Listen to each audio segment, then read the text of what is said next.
I lost my husband in a car accident weeks ago, and now my best friend is trying to set me up with her creepy friend who thinks he can replace him and even help raise my baby. I, 23F, lost my husband, 25M, weeks ago to a car accident. He was the love of my life, and I'm still not used to waking up without him every day. We had big plans for our future, and it all came crashing down in a heartbeat. We met on his uncle's farm. He was a farmhand, and it was love at first sight for me. I'm also 4 months pregnant, but I haven't told anyone. I was planning on telling my friend when I was feeling better. My best friend Lee, 24F, has been my shoulder to cry on during this time. She helped me with his funeral and anything else I needed since I'm no contact with my bio family, story for another time. She is currently dating Barry, 24M, and they usually hang out in a trio with Liam, 24M. When I first met Liam, he hit on me hard. He tried everything, comparing himself to my husband, saying weird things like, "Our kids would be cuter than if you had kids with your husband." He's also made creepy comments like, "You need a city boy," while motioning to himself. I'm a country girl through and through, so I typically shut him down or ignored him. But every time I would get dirty looks from Barry. Skip to Sunday night. I got a message from Lee begging me to come to dinner with her because she wanted to treat me since I'd been through a lot in the last couple of weeks. Feeling not so awful about myself, I decided to go. When I arrived, she wasn't there, so I texted her asking how long she'd be. She told me 5 minutes. She said she was just running late and around the corner. So I sat down and ordered a drink. 5 minutes passed, and she still wasn't there. I gave her the benefit of the doubt and waited another 5. When I was about to call her, Liam came rushing over and apologized for being late. I asked him what he was doing there because I was waiting for Lee, and it was a 2-chair table. He smiled at me and grabbed my hand. I ripped my hand away, and he just said, "Oh, I asked Lee to set us up. Now that husband's name isn't a problem, we can finally get to know each other." He looked so cringy, and I was floored. I stood up and told him that I wasn't interested and that I certainly didn't give a flying FCK about getting to know him. I also reminded him that I just lost my husband.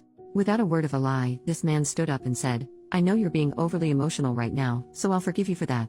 Sit down with me. I'm not saying we have to make love straight away or anything." I was disgusted. I shoved past him and went home as fast as I could. When I got home, Lee messaged me, "So, how was dinner?" with a smiley face emoji. I called her, and when she answered, I didn't even let her get a word in. I yelled at her, asking how she had the audacity to do something like this just weeks after I just lost my husband, especially since she's been the one holding me together this whole time. I asked her what freaking game she was playing and told her the only reason I wanted to meet with her tonight was to tell her I'm pregnant. Then I hung up on her and texted her that I needed time and didn't want to be contacted for the time being. Last night, Barry came to my house and asked to talk. I said no and told him that if he didn't leave, I'd call the police. He told me I broke Lee's heart and deeply hurt Liam, and that now was the perfect time to get to know Liam because he could help raise my child with me. I opened my door, which Barry took as a sign that I wanted to talk. Instead, I hit him with my shoe and chased him to his car, screaming. I'm actually embarrassed I did that. All day today, I've been flooded with messages from friends and the trio themselves, shaming me for pushing away the people who care about me the most. They claim they don't even recognize the person I've become. The only thing that hurts me most is that my husband would know what to do. He would tell me how to fix it. And now, I have no one to talk to. I just feel so defeated.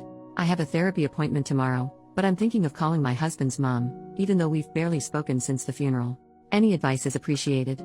Update, next day. Hello all, and thank you. I just wanted to start off by saying that I called my mother-in-law Louise after making the post. I thought I needed to tell her about the baby because, just like some of you said, she is overjoyed about the news. She didn't answer my call but instead drove straight over to my house. I honestly didn't know what to say to her, but we just hugged and cried all night. I didn't have the best delivery when telling her I was pregnant, probably due to all the crying, but she just lit up and was so happy. It's the first time I've seen her this happy in all the time I've known her, so at least I have some support. My father-in-law came over when he finished work after Louise told him he needed to come to my house, and he was so freaking happy about becoming a grandfather. Louise offered to have the baby and me move in, and I agreed. She said that I can sleep in my husband's old room, which was a little bittersweet. When I told her what was going on with Lee, Liam, and Barry, she was furious and told me not to worry about it because she and my father-in-law have my back. After a lot more crying, my father-in-law told me that my husband would be so happy to have this baby grow up on a farm like he did. Overall, our conversations last night were exactly what I needed. Now I'm just going to answer some comments. Lee was my friend for a long time. She was genuinely there for me when I went no contact with my parents, and I thought she was a decent friend. Now, knowing the truth, there are many things I can think of that she did that were red flags. Personally, I think I ignored them because I've never been close to anyone like that other than my husband. Liam is a loser. From my chat with Barry, I learned that he's always had feelings for me and has never given up because, apparently, I'm his type. He isn't and never will be. Yes, I ordered a drink. I didn't think I needed to disclose that I ordered a lemonade. It was simply a soda, nothing wild. I know I'm pregnant and would never do anything silly. I'm not magically pregnant. My husband and I both wanted children young and had been trying for about a year. We just didn't disclose that we were trying because my husband and I thought it was weird to tell people, oh, we're making love an extra amount. I don't know, my husband and I were very private people and kept a lot of things that way. As for the trio, I've blocked them. None of my family are reaching out because they simply don't know me anymore. The only friends reaching out are mutuals of Lee, Barry, or one of Liam's other friends. I was confused about whether I was a jerk because I left Liam standing there and yelled at Lee. I was so upset that I was confused about the entire thing. Thank you all, and I will update you on what happens because I know Liam will not give up until he's in jail. I seriously hope it doesn't come to that, but the fact that he drove past my house twice is unsettling. I'm hoping that moving to my husband's parents' farm will put my baby and me on a better path. New update, same post. Firstly, some good news. I found out that I'm having a little girl. I'm actually feeling a little bit better today and thought I'd update. I moved in with my in-laws the next morning after they came over. We went to the police, and unfortunately, there's nothing they can do unless Liam trespasses or comes into physical contact with me, pretty much until he gets worse. But I did take the initiative and move, so they think he'll be less of a threat now that I don't live in that house. They did take my screenshots of his creepy messages and noted that he's been driving past relentlessly. After a few days, we came into town to go grocery shopping, and we saw Lee. She went to come over, but my mother-in-law stared at her and yelled, "No." Lee looked a bit awkward because my mother-in-law was yelling, "Yes, I'm talking to you, Lee. Go bother someone else with your bull crap." Lee ended up walking away, which we thought was good. I was greatly overwhelmed, obviously, about seeing her, and my anxiety has gotten worse since the blind date. I think I was also anxious because Lee is never without Barry, so I was very worried. When we finished shopping and were walking back to our car, Lee and Barry were waiting for us. Again, my mother-in-law started screaming.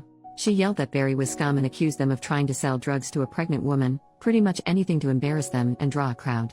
Lee and Barry left again, but not without looking scared, points to mother-in-law. Since then, I've moved on to the farm, and it's been drama-free.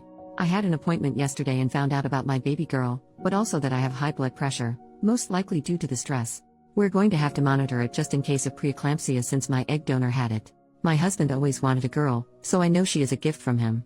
Apart from the grocery store incident and the police situation, it's been very positive for me being with my in-laws and their dog Spud. Don't ask, I don't know why that's his name.